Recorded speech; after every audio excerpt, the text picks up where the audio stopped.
bahasa yang diharapkan, bukan bahasa yang dipertimbangkan. Oh, kita semua sama, bukan darjat, bukan rupa. Bismillahirrahmanirrahim. Assalamualaikum warahmatullahi wabarakatuh. Alhamdulillahi rabbil alamin. Kita bersyukur kepada Allah Subhanahu wa taala dengan limpah rahmatnya, kasih sayangnya, anugerah yang tidak terhingga, iaitu anugerah keimanan kepada Allah Subhanahu wa taala. Semoga kita berada dalam keadaan sihat, dalam keadaan baik, dalam keadaan dirahmati dan diredai oleh Allah Subhanahu wa taala. Alhamdulillah, bersama dengan saya Dr. HD dalam Tangisan Mu'alaf. Setiap hari Ahad kita membawakan mu'alaf-mu'alaf yang ingin berkongsikan cerita untuk memberikan inspirasi kepada sahabat-sahabat penonton. Semoga inspirasi ini menjadi satu kekuatan kepada kita untuk menghadapi cabaran-cabaran dalam kehidupan kita, insya-Allah. Jadi insya-Allah hari ini dalam segmen Tangisan Mu'alaf, kita akan bawa di studio seorang mu'alaf yang setiap minggu akan berlainan kisah mereka, perjalanan hidup mereka berlainan, dan insya-Allah kita juga akan kongsikan sebuah kisah sahabat Nabi sallallahu alaihi wasallam pada minggu ini, iaitu Abdullah bin Salam. Tapi sebelum kita memperkenalkan tetamu jemputan kita, kita saksikan teaser yang telah disediakan. Silakan. Makcik aku selalu cakap aku ni macam lelaki. Tapi aku tak kisah pun. Sebab dari kecil, aku memang jenis kasar. Kawan-kawan aku pun sejenis macam aku. Senang kata, kami ni suka kat perempuan. Beb, korang malam ni jadi tak? Jom, Karo. Aku manja. Kau nak? Jom. Len, kita manja. Weh, kau dengar tak? Tapi apa yang berlaku sejak seminggu yang lepas membuat aku tertanya, apa maksud semua ni? Kullu nafsin dha'iqatul maut wa innama tuwaffawna ujurakum yawmal qiyamah. Ustaz, Saya, maaf mengganggu. Boleh saya tanya sesuatu? insyaAllah. Tanya apa tu? Dalam seminggu ni, siang malam saya asyik dengar bunyi orang mengaji je dekat telinga saya. Ada ke orang mengaji 24 jam, Ustaz? Oh, tahu saya jarang lah. Sebab kalau orang tu dia berhenti juga. Lainlah kalau rakaman. Tapi Ustaz, orang lain tak dengar. Saya seorang je. Oh, Masya Allah. Saya rasa mungkin itu petunjuk Allah untuk awak. Hati aku tertanya, betul ke apa Ustaz cakap tadi? Aku cuba mencari kebenaran itu. Akhirnya, aku temui jawapannya dan aku nekat untuk bersyahadah. Alhamdulillah, aku kini telah berkahwin dengan seorang insan yang benar-benar ikhlas menerima dan mengajarku tentang Islam. Amin ya Rabbal Alamin. Alhamdulillah, ya Allah. Indahnya hidayah Allah Subhanahu wa taala apabila seseorang menerimanya dengan hati yang penuh terbuka. Kita bersama dengan Puan Syifa di studio. Assalamualaikum Puan Nur Syifa. Waalaikumsalam, Ustaz. Alhamdulillah, terima kasih kerana bersama dengan penonton di TV Al-Hijrah. Semoga Allah merahmati dan meredai. Kalau kita tengok dalam teaser tadi, satu perjalanan kisah yang panjang yang kita dapat gambarkan bagaimana kehidupan Syifa sebelum daripada ni. Tapi sebelum kita nak masuk lebih detail, sebab saya bila tengok teaser tu saya tersentuh hati sebenarnya. Dan bila kita mengetahui tentang cerita Syifa sebelum daripada ni, Masya Allah, hebat sungguh. Jadi kalau penonton nak tahu, insya-Allah kita akan ceritakan serba sedikit perjalanan Nur Syifa. Tapi sebelum tu, boleh perkenalkan diri, latar belakang serba sedikit, silakan. Okay. Assalamualaikum semua. Nama saya sebelum masuk Islam Helen anak John. Selepas masuk Islam, nama saya Nur Syifa Elena binti John. Saya berasal daripada Sarawak. Saya masuk Islam 16 bulan 11 tahun 2020. Maknanya dah lebih kurang hampir 2 tahun lah. Kan? Hampir 2 tahun nak masuk ke 3 tahun lah. Alhamdulillah. Sebenarnya bila Puan Syifa memeluk agama Allah, sebenarnya itulah ketentuan Allah, pilihan Allah kepada sesiapa yang Allah kehendaki. Jadi kami difahamkan sebenarnya sebelum daripada Puan Syifa masuk ke dalam agama Allah, ataupun kembali kepada agama fitrah yang kita sebut, kepada agama yang Allah Subhanahu Wa Taala adalah agama yang diturunkan kepada semua para nabi. Tapi sebelum daripada itu, macam Puan Syifa sebut, beragama Kristian. Dan kami difahamkan cerita, memang kisah yang hakiki yang kita tengok sebelum ini, sebelum daripada berhijrah ke dalam agama Islam, Puan Syifa juga merupakan seorang pengkit. Jadi boleh tak cerita serba sedikit? Kalau minggu lepas kita ada seorang maknyah yang telah kembali kepada Allah, bukan saja kembali kepada Allah, dia juga kembali dalam agama fitrah. Maknanya satu perubahan yang sangat besar. Jadi boleh kongsikan bagaimana boleh teringin nak masuk Islam dan boleh berubah daripada pengkit kepada sekarang keadaan. Okey. Terima kasih Ustaz. Cerita dia masa tahun 2020 tu musim Covid. Masa tu dalam sebulan, bulan puasa lah, saya dengar bunyi orang mengaji. Dalam sebulan lah saya dengar dekat telinga saya, tak berhenti. Jadi saya mula mencari benda tu. Saya mencari apa betul ke ni hidayah ke apa ke. Sebab masa tu saya takut sangat. Sebab masa tu musim Covid. Memang saya takut sebab masa tu ada orang Islam, dia dekat Mekah lah. Diorang ada sembahyang hajat masa tu. Masa sembahyang hajat tu, diorang mendoakan seluruh umat Islam ni akan dilindungi. Masa tu saya belum masuk lagi Islam. Belum masuk Islam, belum tapi lagi. Dah mendengar ayat Quran. Saya dah mendengar ayat Al-Quran tu siang malam. Jadi saya dekat situ saya rasa macam sedih lah.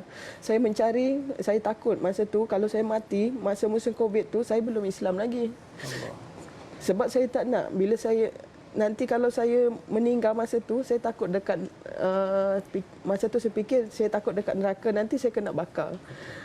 Jadi saya mencari, saya nak masuk Islam, tapi masa tu saya takut tak ada orang nak membimbing saya. Dalam masa yang sama saya berdoa, doa saya macam ni, ya Allah, ya Tuhanku, kau kabulkanlah apa doa aku. Masa tu saya belum masuk Islam lagi. Carikanlah seorang untuk membimbing aku ke arah yang benar. Saya cakap macam tu. Tapi Alhamdulillah, Allah tu mungkin dia dengar apa doa saya. Dia hantar seseorang kepada saya, iaitu suami saya.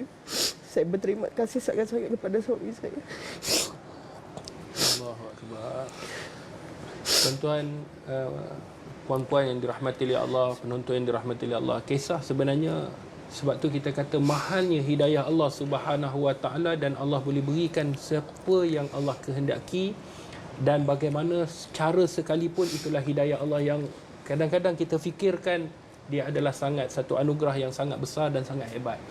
Jadi waktu kahwin tu, maksudnya bila berkahwin, menerima Islam, kemudian macam mana sebenarnya boleh berubah daripada, kita faham kerana pengkit ini adalah golongan yang dimurkai oleh Allah Subhanahu Wa Taala, tapi macam mana boleh berubah daripada satu keadaan kepada satu keadaan, dan bila dah berubah tu dan bila dah masuk Islam tu, apa perbezaan sebenarnya kehidupan sebelum dan selepas menerima agama Allah? Okay, terima kasih Ustaz. Bila saya dah masuk Islam, saya rasa lebih tenang, saya rasa lebih dekatkan diri dengan Allah, apa semua. Lain beza sebelum saya masuk Islam ni, saya nak buat apa pun macam tak tentu arah macam tu. Macam mana nak kata, macam semua rezeki yang kita cari tu macam hari ni dapat, hari ni juga habis. Macam dia senang sangat macam tu. Dia macam tak berkat macam tu. Walaupun kita cari benda tu dengan cara halal, tapi macam tak berkat. Sebab benda tu senang sangat nak habis. Memang macam-macam dugaan kita dapat. Saya selalu dipukul. Saya orang sekitar saya macam mencaci saya, macam dia orang tak suka. Tapi daripada situ saya fikir, sampai bila saya nak macam ni? Allah. Dan akhirnya kembali kepada fitrah, kembali kepada agama Islam dan mengamalkan apa yang sekarang ni lah, masih belajar dan sebagainya. Saya masih belajar. Bila ada kursus, saya ikut kursus yang dianjurkan oleh pihak zakat. Saya ikut, saya mengaji. Saya ikutlah apa yang diorang kursus tu. Setiap kursus tu dia berbeza-beza. Contoh minggu ni kursus dia mengenai akidah asas mu'alaf. Lepas tu minggu yang akan datang tu ada kursus asas dakwah mu'alaf. Jadi daripada situ bila saya kenal banyak kawan kat situ, jadi bila ada masalah tu kita orang share sama-sama macam tu. Jadi bila saya tak tahu, saya tanya dengan dia, bila dia tak tahu dia akan tanya dengan saya. Jadi kita orang tak pernahlah bergaduh apa semua. Alhamdulillah. Baik, sebenarnya bila kita sebut Ustaz menguruskan mu'alaf dan seperti yang Puan tahu, penonton tahu, mak Ustaz juga seorang yang mu'alaf juga masuk dalam agama. Sebenarnya kita nak bagi tahu kepada penonton yang bagaimana keadaan mu'alaf tu sebenar. Boleh tak kongsikan susah ataupun tidak untuk nak belajar Islam agama, nak belajar Al-Quran lagi? Yalah, kita kalau yang lahir dalam agama Islam ni belajar daripada kecil, ada sekolah agama, tapi kalau Puan Syifa sendiri belajar Al-Quran tu rasa susah ke, berat ke, ataupun macam mana? Boleh tak kongsikan dengan kami? Boleh, insya-Allah boleh. Terima kasih Ustaz. Mula-mula dia memang susah sebab kita tak kenal huruf tu. Jadi bila kita tengok huruf, ni huruf apa ni? Macam pelik je. Tapi bila dah lama-lama tu kita belajar Iqra ni apa semua, alhamdulillah saya pun kenal dah huruf alif, huruf bata apa semua. Jadi sekarang ni bila kita dengan niat, bila kita ada niat dalam dari hati tu, insya-Allah benda yang susah tu Allah mudahkan. Macam saya sentiasa doa minta Allah tu lancarkan lidah saya untuk sebut perkataan dekat Al-Quran tu. Allahu Akbar. Semoga dipermudahkan. Penonton yang dirahmati oleh Allah Subhanahu Wa Taala, sebelum kita nak tanya beberapa soalan lagi kepada Puan Syifa, suka Ustaz untuk kongsikan sebuah kisah Nabi sallallahu alaihi wasallam, sahabat baginda Rasulullah, iaitu Abdullah bin Salam. Abdullah bin Salam ini dia berasal daripada kabilah Bani Qainuqa, yang mana Abdullah bin Salam, kalau kita baca sejarah perjalanan hidupnya sangat hebat. Abdullah bin Salam dia adalah seorang pendeta Yahudi, dan pada satu hari dia mendengar bahawa ada seorang lelaki yang akan diutuskan, iaitu Muhammad. Dan akhirnya ketika mana dia mendengar cerita bahawa Nabi ini perangainya begini, akhlaknya begini, kemudian dia tertarik kerana apa yang dia baca dalam kitab Taurat ada terdapat pada Nabi sallallahu alaihi wasallam, pada junjungan besar baginda Rasulullah sallallahu alaihi wasallam. Sehingga pada satu hari ketika mana Abdullah bin Salam mendengar bahawa baginda akan pergi ke bumi Madinah, pada ketika itulah dia berhasrat untuk berjumpa dengan baginda Rasulullah. Dan akhirnya dia berjumpa dengan Rasulullah sallallahu alaihi wasallam, dia bertemu dengan baginda Nabi sallallahu alaihi wasallam, dan dia menyatakan keislamannya kepada baginda Rasulullah. Dan bukan itu saja, apa yang dilakukan oleh Abdullah pada ketika itu, Abdullah kata kepada Rasulullah, "Ya Rasulullah, mahukah engkau memanggil pendeta-pendeta Yahudi, mereka-mereka pembesar-pembesar Yahudi untuk bertemu dengan engkau, untuk engkau berdakwah?" Maka pada ketika itu kata Abdullah bin Salam, "Waktu itu aku akan bersembunyi di belakang engkau supaya mereka tidak nampak, dan kau boleh tanya apa sahaja soalan mengenai aku kepada mereka." Pada waktu itu Nabi sallallahu alaihi wasallam bersetuju dengan perancangan yang diletakkan oleh Abdullah bin Salam. Lalu dipanggil golongan pembesar Yahudi, termasuklah pendeta Yahudi ni. Bila di hadapan Nabi sallallahu alaihi wasallam ini, bila di hadapan baginda Rasulullah, pada waktu itu Nabi sallallahu alaihi wasallam bertanyakan kepada pendeta, "Apa yang kamu boleh beritahu tentang Abdullah bin Salam?" ceritakan kepada aku tentang Abdullah bin Salam. Maka pendeta Yahudi, golongan orang Yahudi yang berada di hadapan Rasul ini, dia memuji kepada Abdullah bin Salam. Dia kata ini adalah seorang pendeta yang baik, anak yang baik, seorang pendeta yang sangat kami sanjungi, kemudian kami sangat menghormati. Pujian itu pujian yang sangat melambung tinggi. Kemudian kata Nabi pada waktu itu kepada mereka, sekiranya dia Islam, apa yang engkau akan katakan?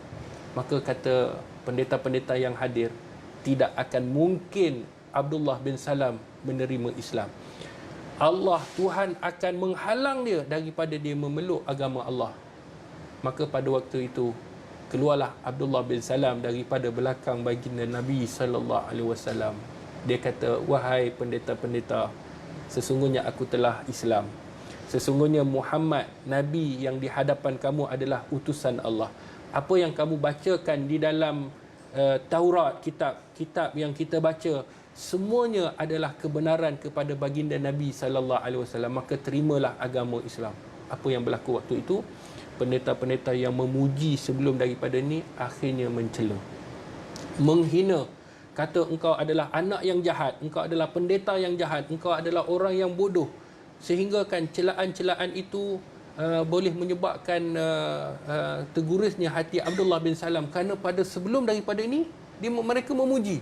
Tetapi itulah milik hidayah milik Allah Subhanahu Wa Taala. Kesabaran Abdullah bin Salam tetap utuh untuk memiliki, untuk masuk ke dalam agama fitrah, dan akhirnya dia menjadi sahabat rapat baginda Rasulullah sallallahu alaihi wasallam. Abdullah bin Salam, itulah sejarah kehidupan yang sangat baik. Baik, bila kita sebut kepada Puan Syifa, kita dah dengar tadi kisah Abdullah bin Salam, bahawa Abdullah bin Salam ni dia masuk dan dia mendapat tentangan daripada kaum ataupun bangsa mereka sendiri, yang mana sebelum daripada ni mendapat pujian. Jadi bila dah masuk dalam agama fitrah ni, apa sebenarnya harapan Puan Syifa kepada mereka-mereka yang di luar sana, yang terutamanya mereka yang pengkit, yang tidak mahu kembali kepada agama Allah, iaitu yang tidak mahu kembali kepada hukum Allah, dan pesanan kepada sahabat-sahabat yang dah memang Islam? Silakan. Okey. Terima kasih Ustaz. Terutama sekali kepada sahabat-sahabat saya yang kat luar tu, kembalilah ke fitrah asal. Itu je lah yang saya dapat sampaikan. Okey, yang kedua, saya nak juga dekat Sarawak ada program seperti ini, macam kelas pada ain apa semua, sebab dekat Sarawak ni dia tak macam kat sini. Lepas tu lagi satu, kat sana susah. Diorang ramai yang nak masuk Islam tapi tak ada tempat nak belajar. Jadi harapannya insya-Allah kita sama-sama doakan semoga pertubuhan Akademi Al-Bayan dapat bersama-sama dengan di luar sana ribuan NGO, pertubuhan yang ingin memperkasakan dakwah. Kerana itu kita di pertubuhan Akademi Al-Bayan kita mewar-warkan, kita ada kelas pengajian anak-anak mu'alaf. Sama ada mereka ni anak mu'alaf ataupun mereka golongan mu'alaf, ataupun mereka yang dah Islam nak belajar dalam pelbagai bahasa, ada bahasa Melayu, ada bahasa Mandarin, ada bahasa Tamil, dalam talian selama 6 bulan secara percuma setiap hari Sabtu, dan boleh dapatkan. InsyaAllah kita akan bermula 1 Oktober, kita akan beri nota, kita akan beri sijil, dan insya-Allah guru-guru yang bertauliah yang kita akan pastikan pembelajaran daripada segi akidah, sirah, fiqh, insya-Allah mereka akan dapat menguasai. Sahabat-sahabat penonton yang dirahmati oleh Allah, kami di Pertubuhan Akademi Al-Bayan akan membangunkan sebuah tahfiz dakwah anak-anak mu'alaf, nak melahirkan golongan seperti Puan Syifa kepada mereka-mereka yang telah kembali, nak melahirkan mereka untuk menjadi dai Islam, untuk berjuang, untuk berdakwah di jalan Allah, untuk menarik seramai mungkin orang kembali kepada agama Allah Subhanahu Wa Taala.